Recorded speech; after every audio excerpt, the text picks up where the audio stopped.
Start हो। हाँ। Hello बच्चों, स्वागत है आप सभी का वेदमी के इस अमेजिंग से प्लेटफॉर्म पर। उम्मीद है कि आप काफी स्वस्थ और मस्त होंगे। जैसा कि सर इनका आज पेपर हुआ है, तो उम्मीद है कि घर आप लोग अच्छे से पहुंच गए होंगे। क्या कहना है आपका, कुछ बताइए। हाँ सर, जैसा कि हमने तो ऑर्गेनिक वाला पार्ट देखा। अच्छा। तो हमें तो पेपर मॉडरेट लगा सर। मॉडरेट और लेंदी था, थोड़ा बहुत लेंदी था। हाँ, थोड़ा सा टाइम टेकिंग था। ये है जैसे हाँ, कि मैं बताऊं, हाँ, एनसीईआरटी की लाइन बाय लाइन आए हुए थे। अच्छा। जो यहाँ पर बताया गया था बच्चों को, as it is line ditto line उतर के आया था उसमें। बस यही है कि भाई देखो, जो बताया गया अगर उससे आप किए होंगे, अगर आपने बोर्ड एक्सप्रेस बैच जो वेदमी पर फ्री ऑफ कॉस्ट चला था, अगर आपने उसको भी देखा होगा ना, तब भी आपका काम हो ही गया होगा। अगर आपने एकदम बिल्कुल ईमानदारी से किया होगा तो सबसे बड़ी बात की ईमानदारी से, ठीक है।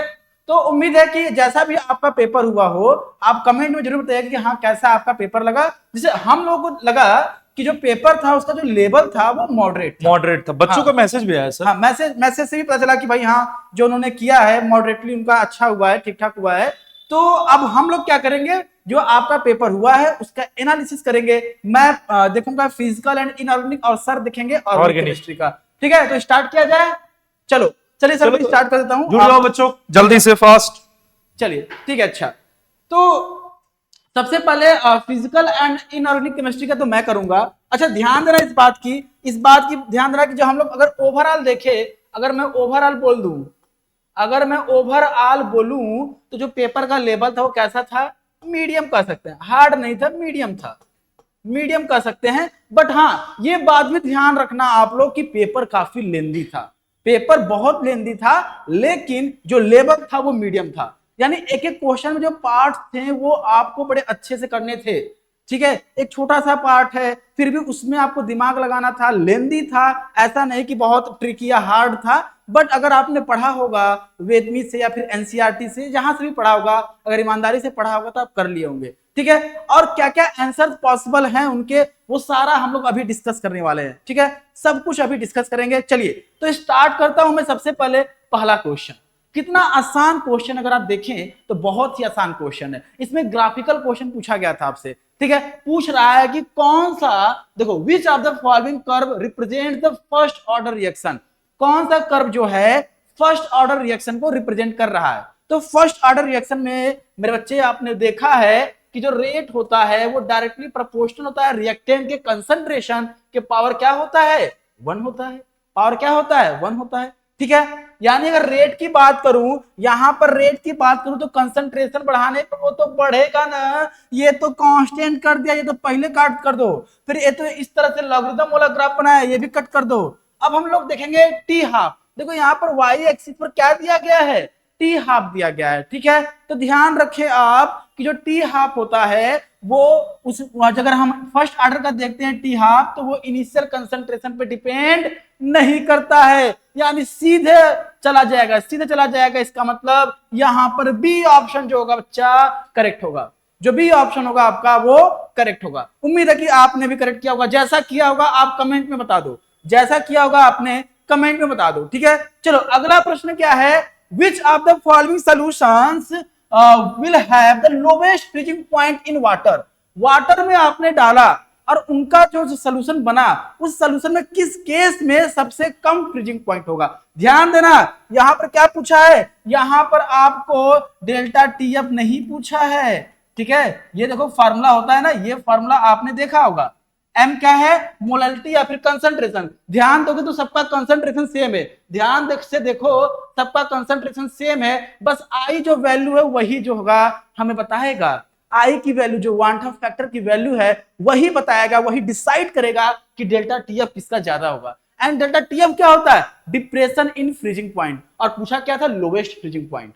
यानी जितना ज्यादा आई होगा, जितना ज्यादा आई होगा उतना ही ज्यादा डेल्टा टीएफ होगा, और जितना ज्यादा डेल्टा टीएफ होगा उतना ही कम होगा फ्रीजिंग पॉइंट। क्या होगा, उतना ही कम होगा फ्रीजिंग पॉइंट। भैया तो मैं यहां से ये बोल दूं क्या, मैं यहां से ये बोल दूं क्या, चलो ये बोल दिया मैंने। अब यहां पर आई कैसे निकालेंगे सर, ध्यान देना, ये ग्लूकोज है, आयन से में नहीं टूटता है, ये यूरिया है, नहीं टूटता है, तो इसका आई की वैल्यू आपका 1 ही रह जाएगा। इसको तोड़ोगे तो यहां पर K प्लस और Cl माइनस मिल जाएगा, तो 2 आ रहा है। ठीक है, मैं यहां पर ये सपोज कर रहा हूं कि यहां पे 100% आयोनाइजेशन हुआ है। ठीक है, अब ध्यान देना, आगे अगर आप ध्यान देंगे तो यहाँ पर CaCl2 था, तो यहाँ पर Ca2 प्लस और 2Cl माइनस हो जाएगा, यानी 3 मिल जाएगा। तो सबसे ज्यादा यहाँ पर depression in freezing point delta TF होगा इसमें सबसे ज्यादा, तो लोवेस्ट फ्रीजिंग पॉइंट यहाँ पर हो जाएगा।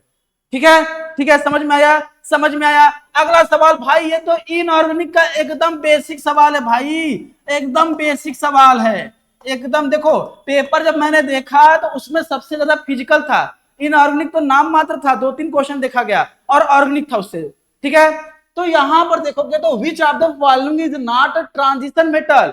अरे आप कहोगे डी ब्लॉक के सारे एलिमेंट है, सभी तो ट्रांजिशन मेटल होते हैं, नहीं। वहां पर N-1 हम देखते थे डी में इलेक्ट्रॉन्स पूरे कंप्लीटली फील्ड ना हो, बट जैसे ही हम जाते हैं जिंक वाले ग्रुप में तो वहां पर जो जिंक वाला ग्रुप है इंक्लूडिंग जिंक, ये सब ट्रांजिशन मेटल नहीं होते हैं। ठीक है, तो कौन सा होगा बताओ, कौन सा होगा? तो आप बोलोगे ये मरकरी होगा, आप बोलोगे ये मरकरी होगा। जिंक, कैडमियम और मरकरी एक ही ग्रुप के आते हैं, तो वहां से ये जो आंसर बनता है आपका वो सी ऑप्शन होता है। बड़ा ही आसान था, उम्मीद है कि आप लोगों ने भी अच्छा किया होगा। अगर ये ऑप्शन आपका सही है तो कमेंट में बताओ, कमेंट में बताओ भाई क्या है ये।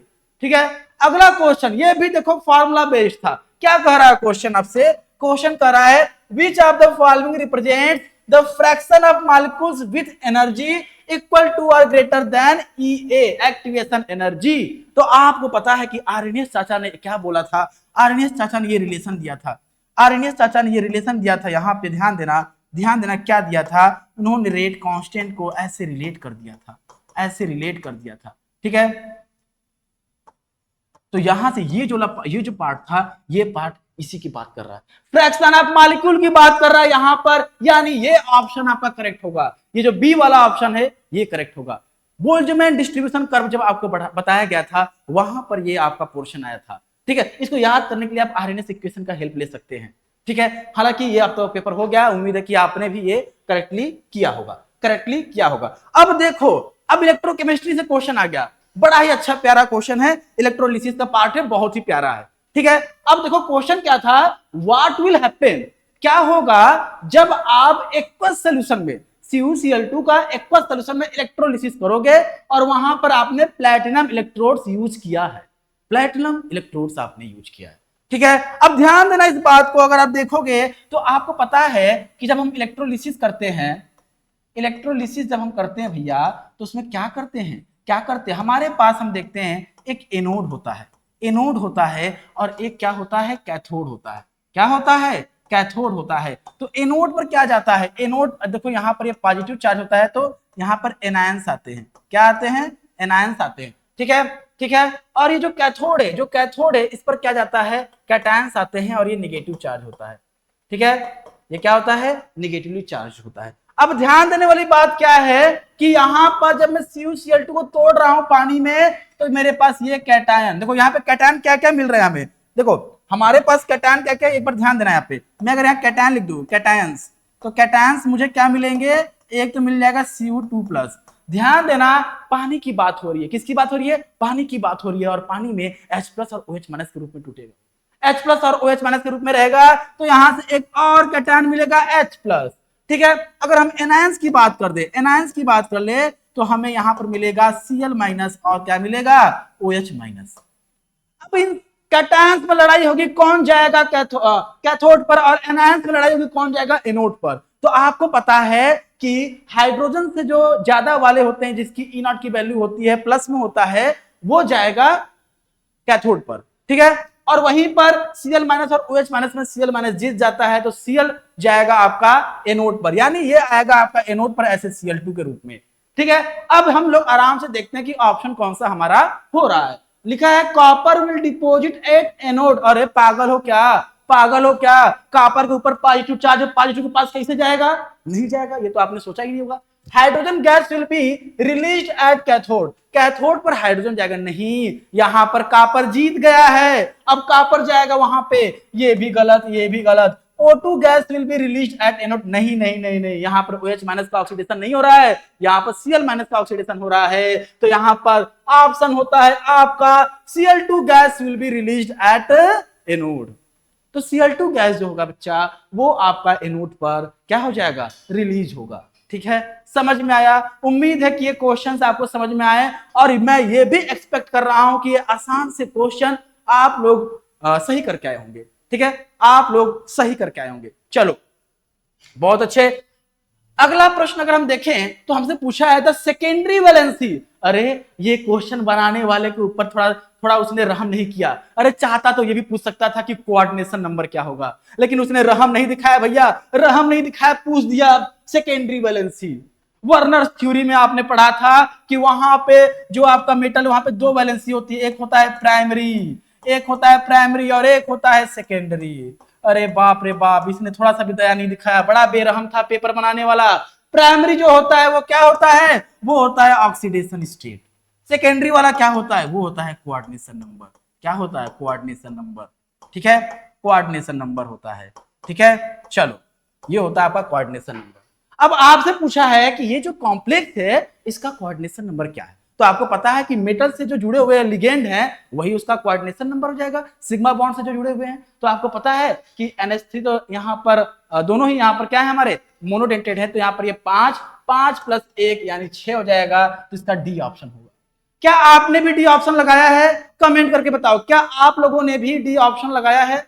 उम्मीद है कि आप लोगों ने भी लगाया होगा। ठीक है, चलो अगले प्रश्न की तरफ बढ़ते हैं। अब आगे के जो सारे प्रश्न होंगे फिजिकल एंड इनऑर्गेनिक के, वो क्या होंगे, असर्शन रीजन वाले होंगे। यहां पर सबसे पहले आपको ऑप्शन डिसाइड कर दिया कि ए वाला ये है, बी वाला ये है, सी वाला ये है, डी वाला ये है। कुछ क्वेश्चन थे बेटा जो कि वहां पर असर्शन और रीजन वाले थे, मतलब कि वहां पे आपको कुछ असर्शन दिया रहेगा, उसका रीजन था। ऐसे क्वेश्चन अगर आपने पहली बार देखा होगा तो मैं बता दूं होता क्या है ऐसे क्वेश्चन में, आपको एक असर्शन लिखा रहेगा, फिर एक रीजन लिखा रहेगा। पहले आपको ये फाइंड करना है क्या असर्शन सही है, फिर आपको फाइंड करना है क्या रीजन सही है, फिर आपको ये भी देखना होता है क्या वो जो रीजन दिया गया है वो सही से एक्सप्लेन कर पा रहा है असर्शन को कि नहीं। ये तीन बातें अगर आपको देख पा रहे हैं, सही से कर पा रहे हैं, तो यहां पर जो ऑप्शन है वो आप सही कर लोगे। यहां पे जो ऑप्शंस हैं वो आप सही कर लोगे। ठीक है, ठीक है, समझ में आया क्या, समझ में आया क्या? चलो बहुत अच्छे, बहुत अच्छे, आगे बढ़ते हैं। आगे बढ़ेंगे तो सबसे पहले it is not possible to separate the components of an azeotrope by fractional distillation. अरे एजियोट्रॉपिक मिक्सचर क्या होता है, वहां पे अगर मिलाते हो वो इस तरह से मिलते हैं, इस तरह से मिलते हैं कि उनका जो बॉइलिंग पॉइंट होता है वो सेम होता है, उनका जो कंपोनेंट का जो वहां पे कंपोजिशन होता है वो भी सेम हो जाता है, वो भी सेम हो जाता है। तो बात तो सही है, फ्रैक्शनल डिस्टिलेशन करने के लिए आपको वहां पे कम से कम बॉइलिंग पॉइंट में डिफरेंस तो हो, बट एजियोट्रॉपिक जो मिक्सचर होते हैं वहां पर बॉइलिंग पॉइंट का डिफरेंस होता ही नहीं है, होता ही नहीं है। तो भैया असर्शन तो मेरा सही है, असर्शन तो मेरा सही है। अब हम रीजन की तरफ जाएंगे। रीजन क्या कह रहा है, components of an azeotrope have the same composition in liquid and vapor phase and boil at a constant temperature। अरे बाप रे बाप, अरे बाप रे बाप, यहां पे जो रीजन दिया गया है बिल्कुल सही दिया है, रीजन बिल्कुल सही दिया गया है कि कंपोनेंट जो होते हैं एजियोट्रॉप में उनका कंपोजिशन सेम होता है, चाहे लिक्विड में देखो चाहे वेपर फेज में देखो, साथ ही साथ वो जो बॉयल होंगे एक कांस्टेंट टेम्परेचर पे होंगे, यानी बॉइलिंग पॉइंट में कोई डिफरेंस नहीं होगा उस मिक्सचर में। दैट्स वाई हम लोग यहाँ पर फ्रैक्शनल डिस्टिलेशन अप्लाई नहीं कर पा रहे हैं। इसका मतलब यहाँ पे असर्शन भी सही है, रीजन भी सही है, और रीजन सही एक्सप्लेनेशन भी दे रहा है। ये जो रीजन है वो सही एक्सप्लेनेशन भी दे रहा है उस असर्शन का, उस असर्शन का। ठीक है, ठीक है, समझ में आया। तो यहां पर आपको वापस आना पड़ेगा, देखना पड़ेगा बच्चा कि यहाँ पे कौन सा ऑप्शन सही है। तो आप देखेंगे यहाँ पर कौन सा है, पहला वाला ऑप्शन सही हो जाएगा, यानी आगे यहाँ पर जाना और ए ऑप्शन इस क्वेश्चन में लगा देना, ए ऑप्शन लगा देना। ठीक है, ऐसे आपको आंसर करना था वहां पर। उम्मीद है कि आपने ऐसे ही किया होगा, ऐसे ही किया होगा वहां पे। ठीक है, चलो अगला प्रश्न है, असर्शन ये कह रहा है कि actinides show wide range of oxidation state. बिल्कुल सही है, एक्टिनाइड्स जो होते हैं वो उनका जो ऑक्सीडेशन स्टेट होता है वेरिएबल होता है, ढेर सारा ऑक्सीडेशन स्टेट वो शो कर सकते हैं, +3 भी शो करते हैं, +4 7 भी शो कर सकते हैं। ठीक है, रीजन क्या है कि actinides are radioactive in nature. अच्छा, रीजन जो दिया है ये भी सही है, एक्टिनाइड्स जो होते हैं रेडियो एक्टिव इन नेचर होते हैं, ये भी सही है। और असर्शन भी सही है कि यहाँ पर वेरिएबल जो है इनका ऑक्सीडेशन स्टेट, वाइड रेंज के ऑक्सीडेशन स्टेट यहाँ पे ये शो करते हैं। लेकिन क्या मैं ये कह रहा हूं कि ये रेडियो एक्टिव है तो क्या इससे मैं ये प्रूव कर दे रहा हूं क्या जो ऊपर वाली बात है? नहीं। अरे ये तो कितने इलेक्ट्रॉन निकाल सकते हैं नहीं निकाल सकते उसकी क्षमता की बात हो रही है ना, उसकी क्षमता की बात हो रही है ना, कि ये बता रहे हैं कि जो ये रेडियो एक्टिव नेचर की है तभी उनकी जो यहाँ पे ऑक्सीडेशन स्टेट है वाइड रेंज का शो हो रहा है। ठीक है, यानी यानी असर्शन भी सही है, रीजन भी सही है, but reason is not a correct explanation of the assertion. ठीक है, तो यार इसमें बेटा कौन सा ऑप्शन करेक्ट होता है? यहां पर देखो both assertion and reason are true but reason is not the correct explanation of the assertion, यानी बी ऑप्शन। जो ये बी ऑप्शन है आपका यहाँ पे, आप बस जाना 15th वाले क्वेश्चन को बी पे लगाना और चले आना, आंसर कर दोगे तो नंबर पूरा मिल जाएगा। ठीक है, देखो हम लोग पूरा यहाँ पर डिस्कशन नहीं करेंगे, जैसे कि टाइम बहुत ज्यादा लग जाएगा। हमें पता है कि अगर जितना ज्यादा हम लोग इन्वॉल्व होंगे, देखो पेपर तो हो गया आपका, अब आप देख रहे हो कौन सा किसका क्या आंसर है। ठीक है, और एनालिसिस बस बताने का पर्पज ये है कि कॉन्फिडेंस फील करो अपने अंदर, अच्छा गया होगा, मुझे पता है कि आपका जो पेपर है वो अच्छा ही गया होगा। ठीक है, चलो आगे बढ़ते हैं। क्वेश्चन क्या है, सेक्शन बी में आ गए। सेक्शन बी में आ गए भैया, हम लोग क्या कर रहा है, what type of deviation from Raoult's law is shown by mixture of phenol and aniline? आपको पता है फेनॉल क्या होता है, छोटा सा बताता हूं मैं। ये होता है फेनॉल, दिख रहा होगा, आई होप आपको दिख रहा होगा। ये फेनॉल है और ये क्या है, एनिलीन है। ये क्या है, एनिलीन है। इनमें देखोगे भैया एक नाइट्रोजन एक ऑक्सीजन, बीच में हाइड्रोजन का कुचुंबर निकल जाएगा। कैसे निकलेगा, हाइड्रोजन बॉन्डिंग के थ्रू। कैसे निकलेगा, हाइड्रोजन बॉन्डिंग, यानी बाद में देखा जाएगा जब इनको मिला दोगे तो यहाँ पे जो हाइड्रोजन बॉन्डिंग बहुत स्ट्रांग हो जाएगी, तो इस वजह से यहाँ पर देखा जाएगा इस तरह से अगर इंटरेक्शन होता है, ये ए है ये बी है, मिलकर जब ए बी बन रहे हैं तो ए बी में इंटरेक्शन ज्यादा हो जा रहा है, तो क्या होता है वहां पे पास पास आ जाएंगे, यानी कि ये कैसा शो करेगा, निगेटिव डेविएशन भैया, ये निगेटिव डेविएशन शो करेगा। ठीक है, अच्छा रीजन मैंने बता दिया कि हाइड्रोजन बॉन्डिंग वाला। What will happen to the boiling point of the solution on mixing phenol and aniline? Phenol और एनिलीन को मिलाओगे तो बॉइलिंग पॉइंट का क्या होगा? तो आपको पता है जो निगेटिव डेविएशन शो करते हैं फ्रॉम राउल्ट्स लॉ, वो क्या करते हैं, maximum boiling point azeotropic mixture show करते हैं। ठीक है, देखो यहां पर, देखो ये एक्सप्लेनेशन देखो, यहां पर मैक्सिमम बॉइलिंग एजियोट्रॉप ये होते हैं। ठीक है, ठीक है, समझ में आया क्या, समझ में आया कैसे केसेस हो रही है यहाँ पे, समझ में आया? ये इसका एक्सप्लेनेशन था, ये कैसे आप बाद में बैठकर देखना, मैंने जो समझाया है वही यहाँ पर लिखा गया है और ऐसे ही आंसर आपको वहां पर करना था। अगर करते तो आपको 2 नंबर का यहाँ पे मिल जाता चढ़ावा। ठीक है, आगे है right आईयूपीएससी names of the following coordination compounds. ये आपके इनका आईयूपीएससी नेम लिखना है। ठीक है, ये आपके कॉम्प्लेक्स जो चैप्टर है कोऑर्डिनेशन कंपाउंड वहां से है। फिर है give a chemical test to show that, ये कॉम्प्लेक्स और ये कॉम्प्लेक्स क्या है, आयोनाइजेशन आइसोमर्स है। यहाँ पर ऐसा आपको लेना था रिएजेंट जो कि Cl का टेस्ट दे और जो कि यहाँ पर SO4 2- का टेस्ट दे। ठीक है, अगला है what is meant by chelate effect. Chelating का क्या मतलब होता है कि भैया कुछ लिगेंड्स होते हैं जो रिंग का फॉर्मेशन कर लेते हैं, रिंग के फॉर्मेशन की वजह से वहां पर स्टेबिलिटी एक्स्ट्रा आ जाती है और इसी को हम बोलते हैं चिलेट इफेक्ट बोलते हैं। क्या बोलते हैं, चिलेट इफेक्ट बोलते हैं। तो देखो अगर आपको आंसर मैच कराना है तो जो आपका पहला वाला कंपाउंड उसका नाम क्या हो जाएगा, diammine silver dicyanido argentate. ठीक है, और दूसरा वाला क्या हो जाएगा, पोटेशियम ट्रिस ऑक्सैलेटो फेरेट हो जाएगा। ठीक है, आगे देखते हैं फिर से यहाँ पे अगर सेकंड वाले का देखें आंसर मैच कराना है तो आप देख लेना कि पहले वाले में देखा जाए तो यहाँ पर AgNO3 डालोगे तो Cl को प्रेसिपिटेट कर देगा AgCl के रूप में, BaCl2 डालोगे तो BaSO4 के रूप में यहाँ पर क्या कर लेगा, उसे प्रेसिपिटेट कर लेगा। तो ये प्रूव करता है कि Cl बाहर था उस टाइम जब आपने AgNO3 डाला, तो उस टाइम अगर AgCl बन रहा है तो ये प्रूव करता था कि बाहर Cl है। जब आपने BaCl2 डाला और BaSO4 निकल रहा था तो ये प्रूव कर रहा था कि जो हमारा डब्बा है, जो कॉम्प्लेक्स वाला डब्बा, उसके बाहर SO4 था। ठीक है, ये आपके जो बी वाला था, बी के फर्स्ट का आंसर ये हो जाएगा। ठीक है, अगला देखो, अच्छा लास्ट वाले चिलेट इफेक्ट, ये देखो ये आपके लिए है जो मैंने एक्सप्लेन किया यहाँ पर, एक वर्ड यहाँ पर कैसे लिखना था, कैसे होता है, वो यहाँ पर आपको मिल भी जा रहा है। घर पे जाके इसका एनालिसिस और अच्छे से भी कर सकते हो। ठीक है, ठीक है, और ये इसका पीडीएफ भी आपको मिल जाएगा, हमारा टेलीग्राम ग्रुप है वहां पर आपको इसका पीडीएफ भी मिल जाएगा। ठीक है, चलो ये बड़ा ही प्यारा क्वेश्चन है, बड़ा ही प्यारा क्वेश्चन है, बड़ा ही फंसा रहा था आपको, बड़ा ही प्यारा क्वेश्चन है। ठीक है, क्या कह रहा है यहाँ पे, क्या कह रहा है भैया, देखो following reaction takes place in one step, ये वन स्टेप बोल दिया भाई, एलिमेंट्री रिएक्शन है, वन स्टेप मतलब एलिमेंट्री रिएक्शन है, तो यहाँ पर डायरेक्टली आप लिख सकते हो कि रेट जो होगा इसका, रेट 1 मान लो या फिर रेट 1 कर दोगे तो क्या हो जाएगा, के ए के पावर 2 हो जाएगा और बी के पावर 1 हो जाएगा, डायरेक्टली बोल दोगे। ठीक है, क्या कह रहा है, how will the rate of above reaction change if the volume of the reaction vessel is decrease to 1/3, पहले अगर भी रहा होगा तो बाद में क्या हो जाएगा, v/3 हो जाएगा। ठीक है, of its original volume will there be any change in the order of reaction with the reduced volume, कब पढ़े हो भैया, कब पढ़े हो कि हम वॉल्यूम कम करते हैं तो ऑर्डर भी चेंज हो जाता है। ऑर्डर जो होता है मैकेनिज्म के थ्रू हम देखते हैं, वॉल्यूम कितना चेंज कम हो रहा है उससे उसके फर्क नहीं पड़ता है, तो लास्ट वाले का तो आंसर हो जाएगा कि नो चेंज।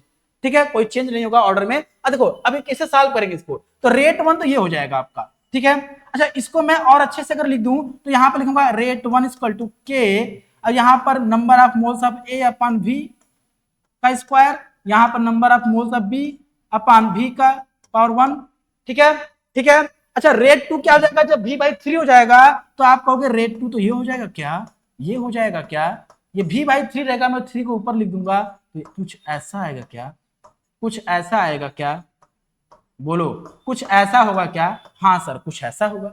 अब मैं क्या करूंगा, अब मैं थोड़ा सा चालाकी कर लूंगा, मैं करूंगा R2 अपान कर दूंगा, मैं R1 कर दूंगा, तो मैं देख पा रहा हूं R2 अगर ऊपर रहेगा तो K उसके पास हो जाएगा 3 का 9 हो जाएगा, 9 इंटू 3 फिर Na/V।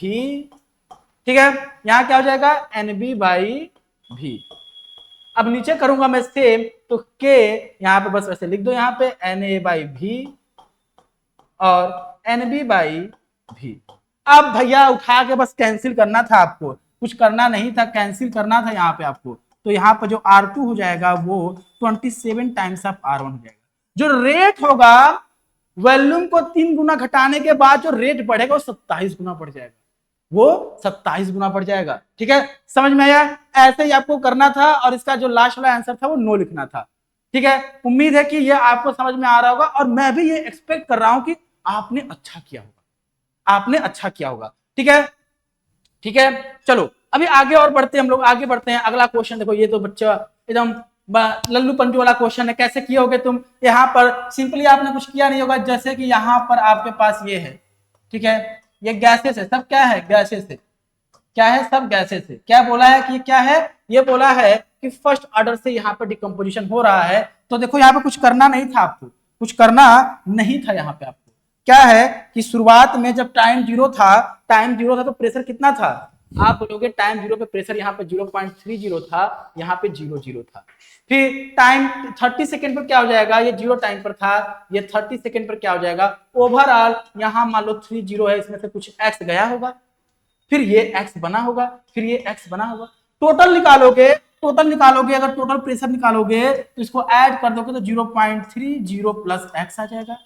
और ये तो दिया है ना, अरे पगले ये तो दिया है, इसको बराबर कर दो, अरे इसको बराबर कर दो, तो यहाँ पे 0.50 x की वैल्यू तुम्हारे x की नहीं, इस x की वैल्यू मैं बोल रहा हूँ 0.20 आएगा।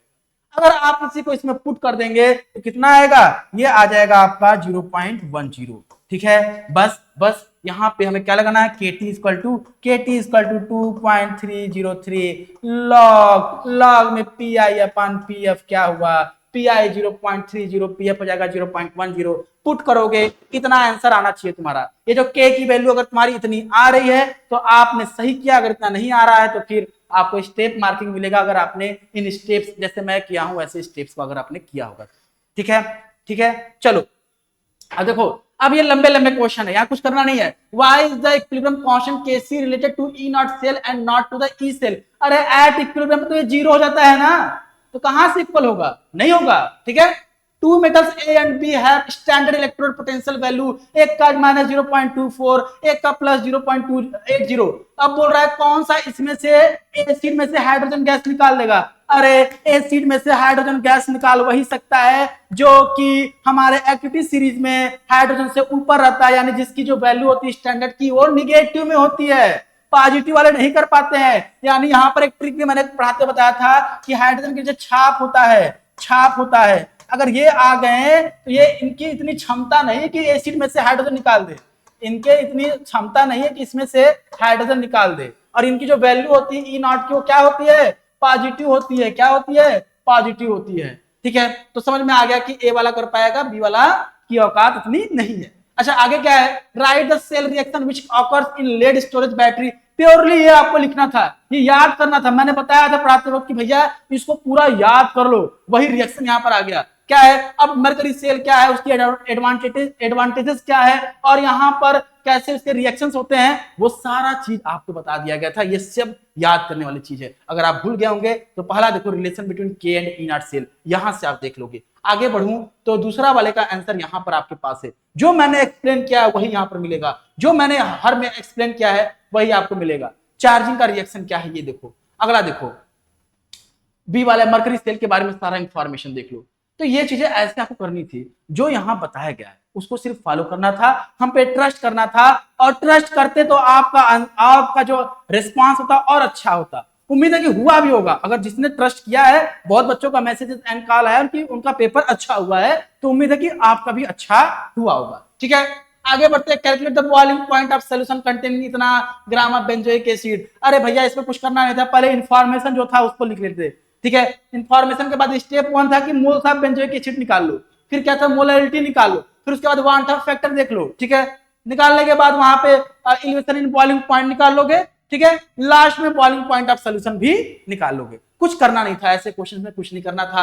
अब यहाँ पर वीबीटी के बारे में दिया है, बोल रहा है कि in octahedral crystal field energies of which d orbitals will be raised when ligands approach the central metal atom ion, give reason in support of your answer. बोला है कि डी जो होता है उसमें 5 ऑर्बिटल होते हैं, डी सबसे में 5 ऑर्बिटल होते हैं, d x y, d y z और d z x, and d x square minus y square और डी जेड स्क्वायर। अब ये बोल रहा है कि इसमें से कौन से 2 ऑर्बिटल थे जिनकी एनर्जी बढ़ जाएगी जब लिगेंड उनके पास आएगा। जब लिगेंड उनके पास आएगा तो किस 2 ऑर्बिटल की एनर्जी बढ़ जाएगी। आपको पता है कि यहां पर क्या होगा, रिपल्सन होगा। रिपल्सन होगा तो उससे क्या हो जाएगा, एनर्जी तो बढ़ेगी। जब एनर्जी बढ़ती है तो जानते हो किसकी बढ़ती है, जो एक्सियल पे होते हैं, क्योंकि उनका लिगेंड से अप्रोच बहुत ही तगड़ा होता है। जितना ज्यादा इंटरेक्शन उतना ज्यादा एनर्जी बढ़ना। तो आपको पता है एक्सियल 2 ही होते हैं, एक्सियल 2 ही होते हैं। एक होता है d x square minus y square और एक होता है डी जेड स्क्वायर। इन्हीं की एनर्जी बढ़ेगी। ठीक है, यही पूछा है आपसे, लंबा चौड़ा मत पढ़ो। Using crystal field theory right the electronic configuration of central metal atom ion of the following. यहां पर ये क्या है, यहाँ पर F जो है आपका वीक फील्ड लिगेंड है, और NH3 क्या है भैया, ये आपका एक स्ट्रॉन्ग फील्ड लिगेंड है। उसके बाद वहां पर क्या है, वहां पर फ्री इलेक्ट्रॉन्स कितने होंगे, ठीक है, वो देखकर अनपेड इलेक्ट्रॉन कितने होंगे उसके हिसाब से आप यहाँ पे कर दोगे। अच्छा, ये पैरामैग्नेटिक है, ये डायमैग्नेटिक है। क्यों है भैया, क्योंकि इसमें अनपेड इलेक्ट्रॉन है, इसमें भैया नहीं है। और जिसमें अनपेड इलेक्ट्रॉन होंगे वो पैरामैग्नेटिक, जिसमें नहीं होंगे वो डायमैग्नेटिक। बात इतनी सिंपल है।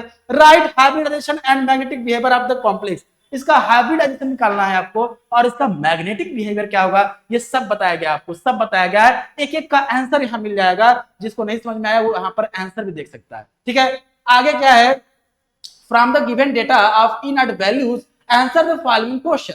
ये जो क्वेश्चन है इनके आंसर आपको देखने, तो कुछ नहीं है भैया, बहुत ही आसान है। सारे का आंसर मैंने यहाँ पर आपको दे रखा है, आप इसको चाहे तो देख भी सकते हैं। ठीक है, ठीक है, चलो। अच्छा, अब यहाँ पर 33 वाले में क्या कर रहा है, calculate EMF and delta G. सारा इंफॉर्मेशन दिया है, नर्स इक्वेशन लगाओ, डेल्टा जी का फार्मूला लगाओ, वहां पे सब पुट करके आप निकाल सकते हो। क्योंकि ज्यादा देर तक हम लोग डिस्कशन को नहीं कंटिन्यू कर सकते, तो आपको मैं सारा यहाँ पे रिस्पॉन्स जो है, आंसर जो है मैंने दे दिया है। ठीक है, आंसर जो मैंने दे दिया है तो आप इसको देख लीजिएगा। ठीक है, चलो। अच्छा, यहां पर भी अगर आप देखोगे फॉर द रिएक्शन, सेम फिर वही कहानी। क्या किया है, क्या किया है, ई नॉट की वैल्यू निकाला है कैसे, minus delta G not upon NF करके। एफ क्या है, फैराडेज कांस्टेंट है। यहाँ पे 2 क्या है, यहाँ इलेक्ट्रॉन्स आए थे। यहाँ पर देखोगे तो 2 इलेक्ट्रॉन का ट्रांसफर दिख रहा है आपको, तो 2 यहाँ पर आ गए। ठीक है, उसके बाद क्यू क्या होता है, रिएक्शन कोशिएंट होता है भैया। क्यू क्या होता है, देखोगे तो रिएक्शन कोशिएंट क्या होता है, यहाँ पर प्रोडक्ट का कंसंट्रेशन लेते हैं, यहाँ पर किसका लेते हैं, रिएक्टेंट का। ध्यान देना कि जो प्योर सॉलिड और जो लिक्विड होते हैं, इनका अगर हम कंसंट्रेशन की बात करें, इनके एक्टिव क्या बोलते हैं इसको हम बोलते हैं एक्टिव मास, जिसे हम कंसंट्रेशन मान लेते हैं। ठीक है, तो ये क्या हो जाएगा, ये क्या हो जाएगा, 1 के बराबर होता है। तो इसको नहीं देखना है, इसको नहीं लेना है, इसको नहीं लेना है, तो किसको लोगे, इन दोनों को ऊपर रखोगे, इसको नीचे रखोगे, करके आप क्यों निकालोगे, फिर आपके पास प्यारा सा फार्मूला है नर्स इक्वेशन का, उसको रख के यहां पर आप इसे निकालोगे। ठीक है, तो देख रहे हो कि इलेक्ट्रोकेमिस्ट्री से 4 क्वेश्चन आ रहे हैं, 4 से 5 क्वेश्चन इलेक्ट्रोकेमिस्ट्री से आ रहे हैं। मैंने बोला भी था पढ़ाते वक्त कि जब आप देखोगे इस चैप्टर को तो यहां से क्वेश्चन अच्छे आते हैं, बच्चे डरते हैं इस चैप्टर से, बट कुछ है नहीं, इसमें कैलकुलेशन ही है। तो यहाँ पे जो पोर्शन है मेरा खत्म हुआ है, और उम्मीद है कि ये आपको समझ में आया होगा और एनालिसिस भी आपको समझ में आया होगा, और जो भी आपका डाउट होगा आप कमेंट करके बता सकते हो, और मैं भी ये होप करता हूँ कि आपका पेपर अच्छा हुआ होगा। ठीक है, अब आगे के लिए मैं बुलाना चाहूंगा मोहित सर को। मोहित सर आइए और कंटिन्यू करिए आगे से आप। Thank you sir. चलिए। तो अच्छा रहा बच्चों का डिस्कशन। अब हम लोग डिस्कस करते हैं बेटा ऑर्गेनिक केमिस्ट्री के क्वेश्चंस को। क्लियर, चलो स्टार्ट करते हैं। देखो ये जो ऑर्गेनिक केमिस्ट्री के क्वेश्चंस आए हैं डिट्टो एनसीईआरटी के लाइन से आए, क्लास में बताया गया था। मैं जितने पॉइंट्स बताया था बच्चों को वो पॉइंट लाइन बाय लाइन आए। अब जैसे मैंने एस्प्रिन ऑप्टेन, एस्प्रिन कैसे ऑप्टेन होता है भाई, एस्प्रिन कैसे होता है, इधर देखना, इधर ये है तुम्हारा इससे, ठीक है, क्लियर है, 2 हाइड्रोक्सी बेंजोइक एसिड से भाई। इधर देखो ऑप्शन, इधर देखो ये ऑप्शन है बेटा, यहां देख लेना एस्प्रिन कैसे ऑब्टेन होता है, 2 हाइड्रोक्सी बेंजोइक एसिड से। क्लियर है, चले आगे देख लो, ये line by line question NCERT से आए हैं। सेकंड की बात करते हैं, अगर टेम्परेचर लो हो, ठीक है, और फिनॉल, यहां फिनॉल के रिएक्शन किससे हो, फिनॉल के रिएक्शन डाइल्यूट नाइट्रिक एसिड से हो। अब देखना फिनॉल क्या कर देगा, इस रिंग को एक्टिवेट कर देगा भाई, एक्टिवेट। फिर उसके बाद जैसे ही एक्टिवेट करेगा, और किस पोजीशन को एक्टिवेट करता है बेटा, वो पोजीशन है आर्थो और पैरा।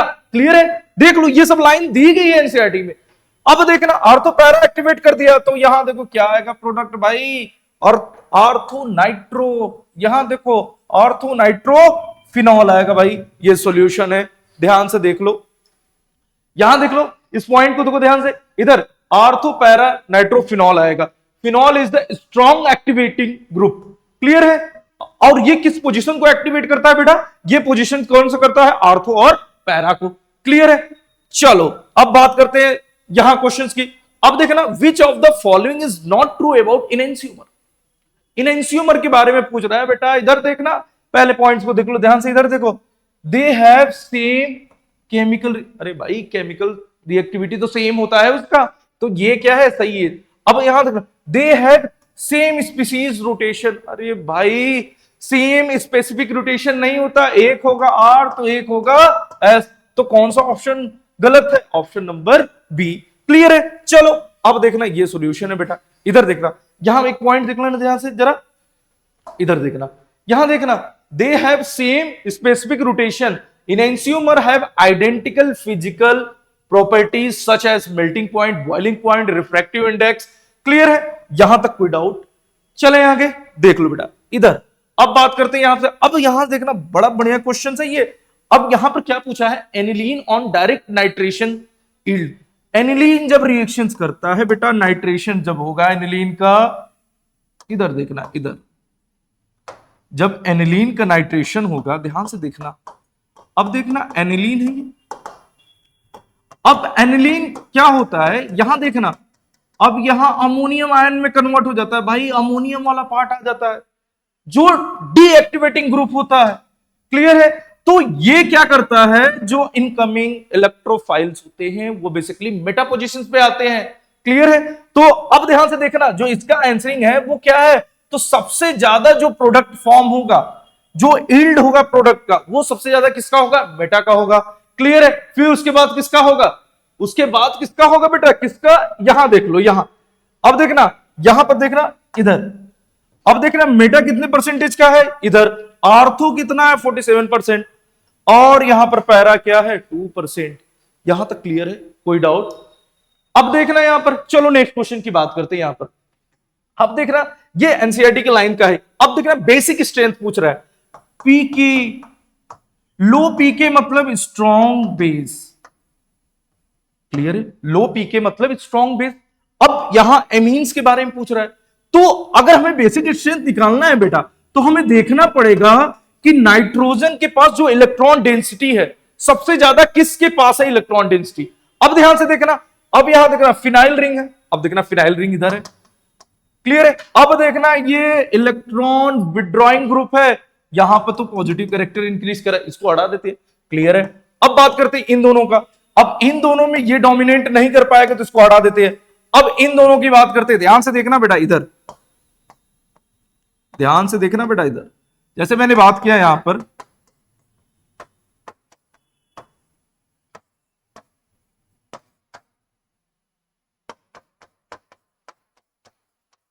अब देखना इधर ये वाला पार्ट तो दोनों में क्या है, सेम, क्लियर। अब देखना किस नाइट्रोजन के पास इलेक्ट्रॉन डेंसिटी ज्यादा, अब इलेक्ट्रॉन डेंसिटी ज्यादा किसके पास होगा, जिसके पास प्लस आई इफेक्ट वाले ग्रुप होंगे ज्यादा, तो किसके पास है भाई, तो ये है option number first is correct option. Strong base कौन सा होगा, ऑप्शन नंबर ए, तो स्ट्रॉन्ग बेस मतलब लो पीकेबी वैल्यू, क्लियर है। तो चले आगे, अब ध्यान से थोड़ा सा सॉल्यूशन भी देख लो बेटा, इसका सॉल्यूशन भी देख लो जरा, ये कहां गया, जहां, ठीक है। अब देख लेना यहां पर लोएस्ट पीके मतलब हाईएस्ट बेसिक स्ट्रेंथ, ठीक है। अब देखो एल्किल ग्रुप क्या इफेक्ट शो करता है, प्लस आई इफेक्ट शो करता है। अब देख लो यही पार्ट है, चले आगे, चलो अब देखना यहां पर, अब यहां पर जो ये रिएक्शन दी है, biological reaction, identify the deficiency of which of the following vitamin causes क्या, fragility of red blood cell and muscular weakness. यहां देखना, अरे भाई ये तो भाई रटा रटाया है, विटामिन ई की वजह से होता है भाई ऐसा, क्लियर है। तो चले आगे, ठीक है। अब बेटा इधर देखते हैं, अब ध्यान से देखना, असर्शन रीजन का ये पार्ट है, ठीक है। अब इसमें बोल रहा है the presence of OH group in phenol direct the incoming group to meta position, अरे भाई ये फिनॉल जो है वो रिंग एक्टिवेटिंग ग्रुप है, और कहां कहां एक्टिव करता है, आर्थो पैरा पर, न कि मेटा पर। तो ये ऑप्शन क्या है, फॉल्स है भाई, फॉल्स। अब देखना OH group in phenol activate the aromatic ring, अरे भाई ये क्या कर सकता है, एक्टिवेट, ये क्या है, ट्रू। तो ऑप्शन नंबर कौन सा ये था, डी वाला था भाई, क्या था, assertion is false, reason is true, clear है। चलो आगे बेटा, इधर सॉल्यूशन देख लो जरा, यहां पर सॉल्यूशन जरा देख लो, इधर इधर देख लो सॉल्यूशन, यही है पूरा पार्ट कोर्स सॉल्यूशन का। चले अब देखना यहां पर, इधर देखना, अब देखना ये लाइन तो इतनी अच्छी लाइन है, देख लो ये एनसीईआरटी की लाइन है, why haloarene less reactive, अरे भाई हेलो एरिन क्यों लेस रिएक्टिव होता है भाई। अब देखना यहां पर क्या है भाई, प्लस आर इफेक्ट की वजह से, यहां ध्यान से देखना, एक तो सबसे बड़ी बात है, ध्यान से देखना है इधर, यहां क्या है कि ये जो दिख रहा है सिंगल बॉन्ड, ये सिंगल बॉन्ड नहीं है भाई, पार्शियल डबल बॉन्ड कैरेक्टर है, तो ये इजीली ब्रेक नहीं होगा। और किस कार्बन सेंटर से जुड़ा हुआ है, sp हाइब्रिडाइज्ड। अब देखना क्लोरीन के पास वैकेंट डी ऑर्बिटल, भाई ये रेजोनेंस में है, क्लियर है। तो अब देखना ये वाला पार्ट हो गया, अब यहां देख लेना क्या सॉल्यूशन है भाई। अब इसी को हमें क्या करना है, लैंग्वेज फॉर्म में लिखना है।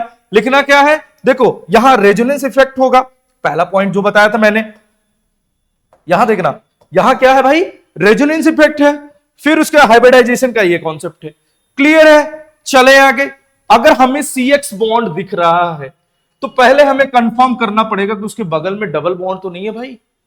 तो जब डबल बॉन्ड नहीं है तो तब वो न्यूक्लियोफिलिक एडिशन रिएक्शंस करेगा, अगर है तो वो क्या है, पार्शियल डबल बॉन्ड कैरेक्टर, वो नहीं करेगा भाई।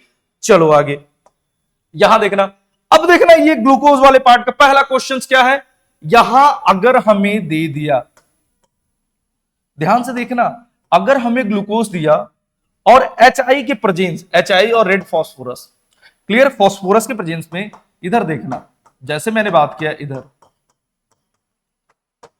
क्लियर है। अगर मैंने ये HI और फास्फोरस के प्रेजेंस में ये रिएक्शंस कराए, ये तुम्हारा फॉर्म कर जाएगा क्या भाई, नॉर्मल हेक्सेन फॉर्म करेगा। क्या करेगा भाई, नॉर्मल हेक्सेन। अगर मैंने ब्रोमीन वाटर लिया और डी ग्लूकोज भी लिया तो वहां पे क्या होगा, ये जो ब्रोमीन वाटर है बेटा, ये CHO ग्रुप को किसमें कन्वर्ट कर देगा, कार्बोक्सिलिक ग्रुप में, ग्लूकोनिक एसिड बन जाएगा यहां पर। चलो ये तुम्हारा हुआ ये वाला पार्ट, ये CH2OH। अब ट्विस्ट तो तब आएगा जब यहां पर मैंने कॉन्सेंट्रेट नाइट्रिक एसिड से रिएक्शंस कराया। जैसे मैंने कॉन्सेंट्रेट नाइट्रिक एसिड से रिएक्शंस कराया, वहां एल्डिहाइड ग्रुप और प्राइमरी अल्कोहल दोनों कार्बोक्सिलिक एसिड कार्बोक्सिलिक वाले फॉर्म में कन्वर्ट हो जाएंगे। क्लियर है?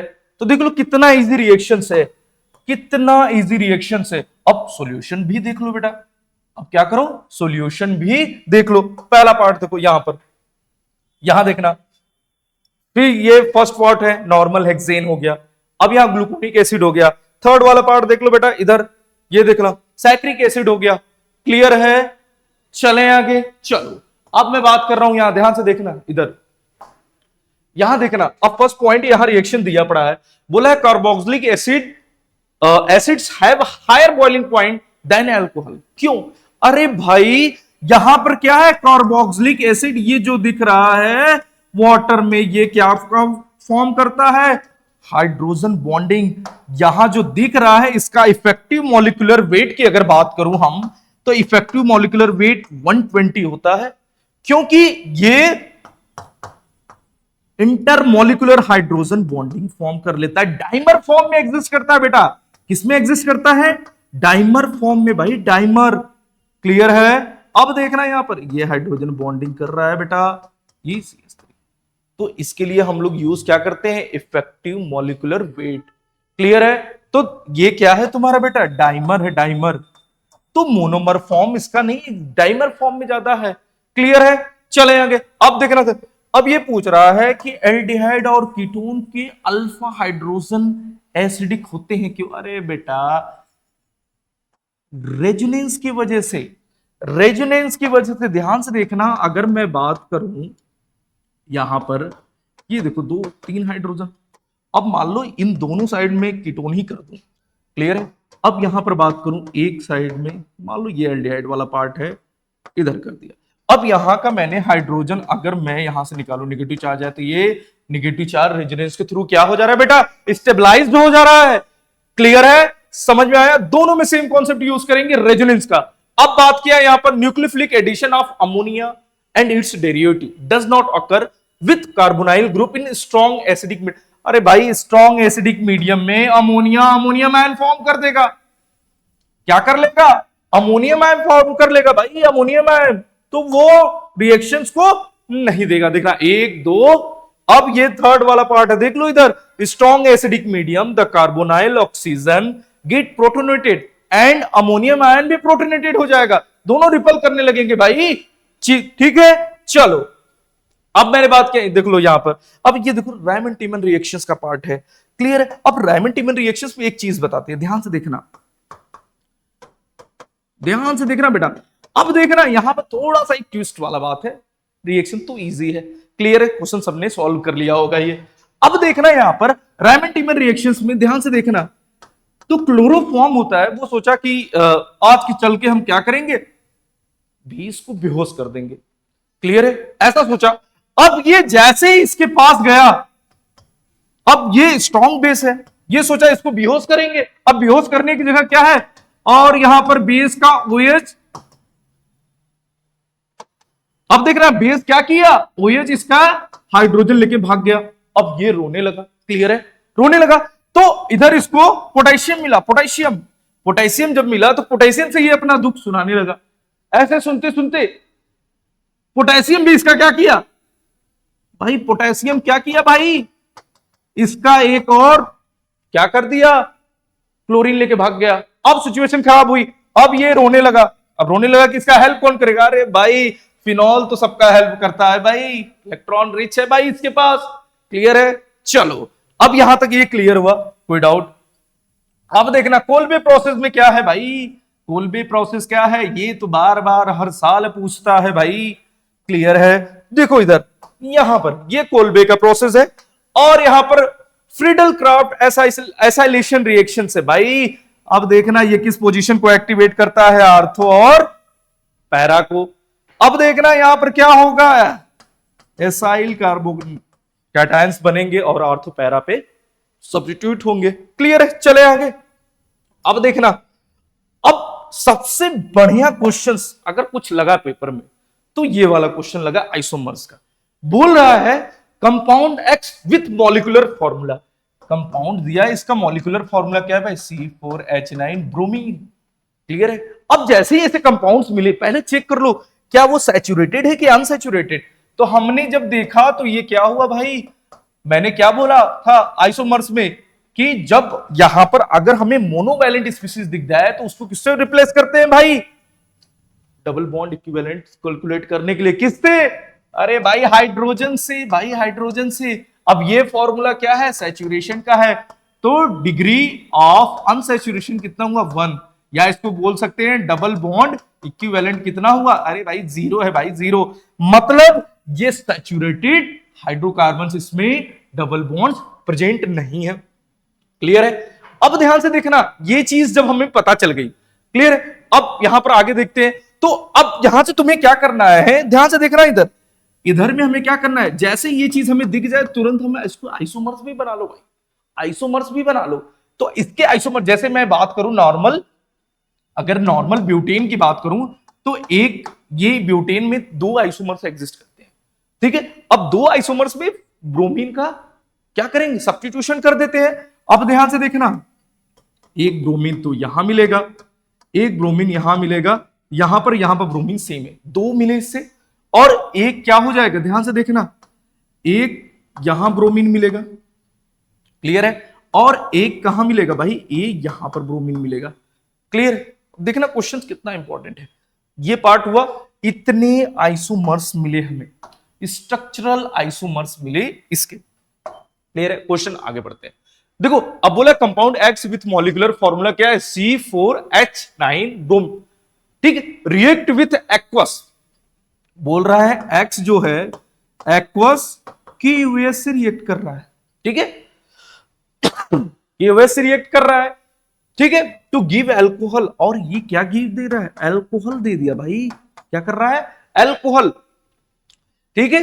अब देखना, the rate of reaction depend only on the concentration of x, अरे भाई रेट ऑफ रिएक्शन इस पे डिपेंड कर रहा है, तो रेट क्या होता है बेटा, rate is directly proportional concentration. अब कॉन्सेंट्रेशन किसका, एक ही के कॉन्सेंट्रेशन की बात कर रहा है भाई, एक के कॉन्सेंट्रेशन की बात, मतलब एक्स के कॉन्सेंट्रेशन पे डिपेंड कर रहा है। तो जब एक्स के कॉन्सेंट्रेशन पे डिपेंड कर रहा है तो ऑर्डर कौन सा हुआ भाई, SN1 रिएक्शंस हुआ। क्लियर है। सेम कॉन्सेप्ट, तो इससे हमें पता चल गया क्या कि SN1 रिएक्शंस हो रहा है। तो SN1 रिएक्शंस के लिए फेवरेबल कंडीशंस क्या होगी भाई, टर्सरी कार्बोकैटायंस होना चाहिए, जो टर्सरी कार्बोकैटायंस होंगे वो अच्छा SN1 देंगे। क्लियर है। देखना इस पूरे रिएक्शंस के पार्ट को, यहां फिजिकल भी यूज किया है, ऑर्गेनिक भी यूज किया है, दोनों पार्ट यूज है, ठीक है। अब देखना second part, when the optical active isomer Y of the compound X was treated with aqueous KONH4 solution, QoS solution, the rate of reaction was found depending upon the concentration of Y and concentration of क्या भाई, rate of reaction जो second optical active पूछ रहा है, तो मान लो ये और KOH, क्लियर, ठीक है, 1-1। अब यहां से तो हमें पता चल गया जो सेकेंड पार्ट है क्या है भाई, SN2 रिएक्शंस है। क्लियर है, SN2 रिएक्शन। अब देखना Y बोल रहा है ऑप्टिकली एक्टिव, तो ऑप्टिकली एक्टिव इतने स्ट्रक्चरल है, किसी को एक उठाओ, देख लो पहले कायरल सेंटर। अब देखना ये कायरल नहीं है, ठीक है, ये कायरल नहीं है, ये कायरल नहीं, अरे भाई कौन कायरल है, ये है भाई कायरल, कायरल सेंटर ये है, तो मतलब ऑप्टिकली एक्टिव कौन सा होगा, ये होगा, ठीक है। चले आगे। अब ध्यान से देखना यहां पर, ये तो पता चल गया, तो हमें पता चल गया क्या, अब देखो यहां पूछ रहा है क्वेश्चंस पे, write down the structural formula of both X and Y. तो एक्स क्या होना चाहिए, बेस्ड SN1 कौन देगा भाई, टर्सरी, यहां देखो क्वार्टरनरी, ये वाला पार्ट टर्सरी ब्रोमाइड। क्लियर है, SN1 देगा। एक्स क्या होगा, एक्स क्या होगा भाई, एक्स ये है। क्लियर है। अब पूछ रहा है वाई क्या होगा, वाई कौन है भाई, वाई ये है। समझ में आया। अब देखना, अब बी ऑप्शन क्या हो रहा है, out of X and Y will one of undergo racemisation. Racemisation किसमें होगा भाई, जिसमें SN1 होगा। अब SN1 क्यों, अब देखना जो इंटरमीडिएट होता है वो क्या होता है भाई, ये रेगुलर प्लेनर होता है, दोनों साइड से अटैक होगा, टॉप भी बॉटम भी, आर और एस दोनों मिलते हैं, तो रिस्माइज प्रोडक्ट मिलते हैं। क्लियर है? अब देखना, अब पूछ रहा है यहां पर जो फिर उसके बाद ऑप्शन में लास्ट वाले में पूछ क्या रहा है, पूछ रहा है out of X and Y which one will form product with inversion of configuration and Y. अरे भाई SN2 में बैक साइड अटैक होता है भाई, बैक साइड, उसी में इन्वर्जन प्रोडक्ट फॉर्म होते हैं। देख लो अभी तक जितने भी क्वेश्चन सॉल्व किए सबसे ज्यादा स्टेप इसी में था और सबसे बढ़िया क्वेश्चन यही था। क्लियर है? तो अब देख लेना इसका सॉल्यूशन भी दिखा देते हैं, और ये जो सॉल्यूशन था तो वो तो था ही समझने के लिए। क्लियर है? चलो आगे देख लो सॉल्यूशन। अब देखना यहां पर दिया है x react with aqueous KOH। अब देखो SN1 रिएक्शंस के थ्रू होगा, अब फिर KOH जब दोनों का पार्ट यूज करेंगे तो SN2 होगा। ठीक है, अब मैं बात करूं यहां पर the structural formula tertiary butyl bromide, मैंने बोला था मतलब टर्सरी कार्बोकैटायंस फॉर्म होना चाहिए। अब देखना 2 ब्रोमो, ये वाला पार्ट है भाई, 2 ब्रोमो वाला पार्ट है वाई का। क्लियर है? चलो अब बात करते हैं यहां पर थर्ड वाले का, ध्यान से देखना। थर्ड विच अंडरगो रेस्माइजेशन, भाई रेस्माइजेशन कौन सा है? टर्सरी वाला, SN1 वाला। क्लियर है? चलो अब बात करते हैं फोर्थ का। फोर्थ में क्या है? SN2 किसने दिया था भाई? SN2 किसने दिया था? 2 ब्रोमो वाला पार्ट। क्लियर है? इन्वर्जन प्रोडक्ट आया था। चले आगे, चलो अब देखना इतना बड़ा क्वेश्चन है भाई, ये देख लो थोड़ा। अब इधर इसका एक पार्ट है, देखो बेसिकली ये सब जो इतना बड़ा देने का मतलब क्या है पता है तुम्हें? इस टाइम तक आने पर तुम्हारा टाइम काफी हो जाता है, तो बहुत टाइम टेकन हो जाता है, तुम इस क्वेश्चन को छोड़ दोगे, यही सोचा होगा बाकी बच्चों ने, लेकिन इसमें कुछ नहीं दिया है। यहां पर बस वही सब थ्योरी दिया है, इसको एक्सप्लेन करना है रिएक्शंस के थ्रू। ध्यान से देखना इधर, अब देखना है यहां पर, यहां देखो primary amine stronger than tertiary. अरे भाई क्यों है स्ट्रॉन्गर? इन एक्वस में बात कर रहा है भाई। इधर देख लो, जैसे मैंने प्राइमरी की बात की, ध्यान से देखना। ठीक है, अगर मैंने वाटर में इसको मिलाया, ठीक है, तो अच्छा खासा हाइड्रोजन बॉन्डिंग होगी, सॉल्वेशन अच्छा से हो जाएगा। क्लियर है? अब मैंने जैसे टर्सरी एमीन में इधर देखना, ये अब ये बल्कि ग्रुप है, अरे भाई बड़े बड़े ग्रुप ये पहले ही है, अब स्टेरिक हिंड्रेंस होगा, अब यहां वाटर ज्यादा जा नहीं पाएगा, ये कहेगा मैं इलेक्ट्रॉन डेंसिटी दूंगा, ये कहेगा मैं, इसी में बीच में लोन पेयर क्या आएगा? चप जाएगा।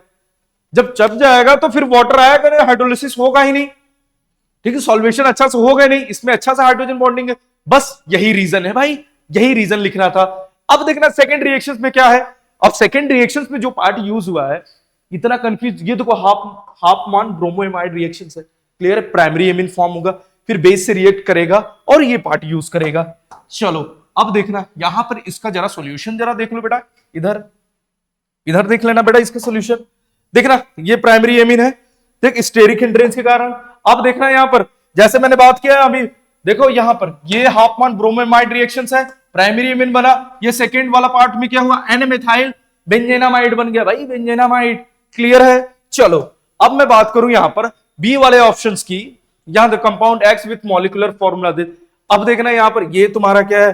सैचुरेटेड एल्केन है। क्लियर है? अब ये क्या है? सॉल्युबल है डाइमिथाइलेमिन के फॉर्म में। इधर देखना, अब देखना how can you convert aniline to benzene nitrile. अब देखना ये इतना इजी रिएक्शन है, देखो ये वाला पार्ट है। ठीक है, पहले क्या होगा? डाइजोनियम सॉल्ट बनेगा, और ये सैंडमायर रिएक्शन है भाई। कौन सा रिएक्शन है? सैंडमायर रिएक्शन।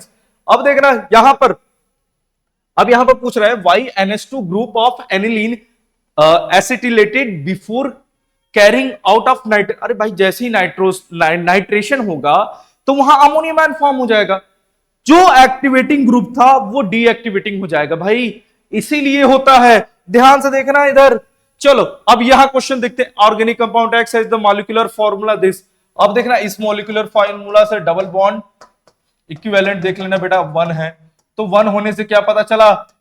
1 होने से क्या पता चला? या तो एल्डिहाइड होगा या कीटोन होगा। क्लियर है?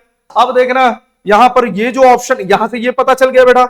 अब इधर देखना, तो पहले का ऑप्शन क्या है? 2 पेंटेनोन होगा भाई, 2 पेंटेनोन, जो क्या होगा?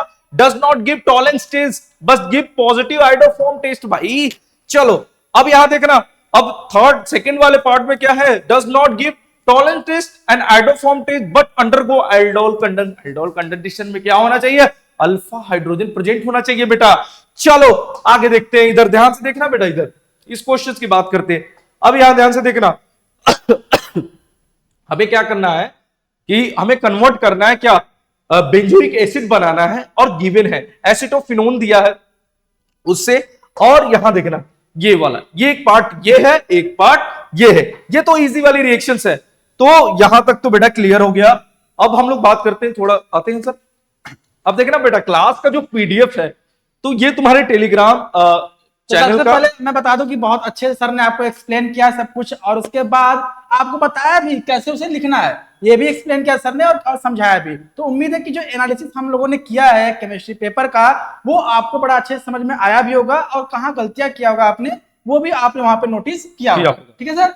तो अगर आपको इस क्लास की पीडीएफ चाहिए, जो हम लोगों ने आंसर यहाँ पर लिखा है उसकी अगर पीडीएफ चाहिए, तो आप इसको सर थोड़ा साइड में, तो इनको आप स्कैन करिएगा, आपको आधे घंटे के अंदर जो पीडीएफ है आपको टेलीग्राम ग्रुप में मिल जाएगा। ठीक है, चलो आगे बढ़े। तो देखिए हमारे साथ हमारा जो वेदमी है, आप सभी के लिए बड़ी खुशखबरी की बात है कि कुछ बैचेज लॉन्च हुए हैं। 2026-27 बैच के लिए एडमिशन ओपन हो चुके हैं, यहाँ पर आप एडमिशन ले सकते हो। क्या क्या है सर, प्री फाउंडेशन है, फाउंडेशन के लिए, कॉमर्स के लिए भी है, और target batches, CSIR, NET GATE, अगर आपके भैया दीदी प्रोफेसर बनना चाहते हैं तो वो भी कर सकते हैं। क्या क्या सुविधाएं है यहाँ पर आप देख सकते हैं, एक बार सर बता दीजिए क्या क्या यहाँ पर इनको मिलेगा। यहाँ पर लाइव क्लासेस रिकॉर्डिंग मिलेंगे, और फिर उसके बाद लेक्चर PYQ सॉल्यूशंस मिलेगा, और यहाँ पर डेडिकेटेड डाउट सॉल्विंग है भाई। फिर उसके बाद रिकॉर्डेड कंटेंट, जितना भी पढ़ाया जाएगा सब आपको रिकॉर्डेड फॉर्म में मिलेगा भाई, सब कुछ यहाँ पर आपको मिलेगा। तो आप हमारे जिस कोचिंग को ज्वाइन कर सकते हैं, किसी भी एग्जाम का प्रिपरेशन कर रहे हैं उसके लिए आप इसको ज्वाइन कर सकते हैं। अभी जो सर बी सेट चल रहा है, थोड़ा बच्चों को उसके बारे में बता दीजिए। भी हो रहा है यहाँ पे, जिसमें अगर आप उसमें जितना अच्छा परफॉर्मेंस करेंगे, उतना ही ज्यादा आपको स्कॉलरशिप मिलेगी। ठीक है, बहुत ज्यादा स्कॉलरशिप मिलेगी। तो आप वी सेट को भी दे सकते हैं, कमेंट में बताया पूछिएगा तो आपको सारा इंफॉर्मेशन वहां से भी मिल जाएगा। ठीक है, अब देखो ये कुछ हमारे सोशल मीडिया हैंडल्स है, इसको अगर आप स्कैन करेंगे तो वहां पे पहुंच जाएंगे। हम लोग साइड हट जाते हैं, आप इसका स्क्रीनशॉट भी ले सकते हैं। जैसे यूट्यूब से आप जुड़ जाते हैं तो क्लास के बारे में इंफॉर्मेशन आपको टोटली मिल जाएगा, और ये टेलीग्राम लिंक जो भी क्लास में पढ़ाया गया है उसका PDF वहां मिल जाएगा। ठीक है, और यहाँ पर क्या ये सब स्कैन करके आप सोशल मीडिया प्लेटफॉर्म से भी जुड़ सकते हैं, जैसे इंस्टाग्राम, फेसबुक। ठीक है, यहाँ भी इंफॉर्मेशन शेयर किया जाता है। ठीक है, चलिए बहुत बढ़िया, बहुत बहुत हम लोग को भी अच्छा लगा है एनालिसिस करके। बहुत बहुत धन्यवाद, आप लोग भी यहाँ पर देखें और जुड़े इस वीडियो से। चलिए मिलते हैं हम लोग नेक्स्ट सेशन में, तब तक के लिए tata bye bye. With me educating India.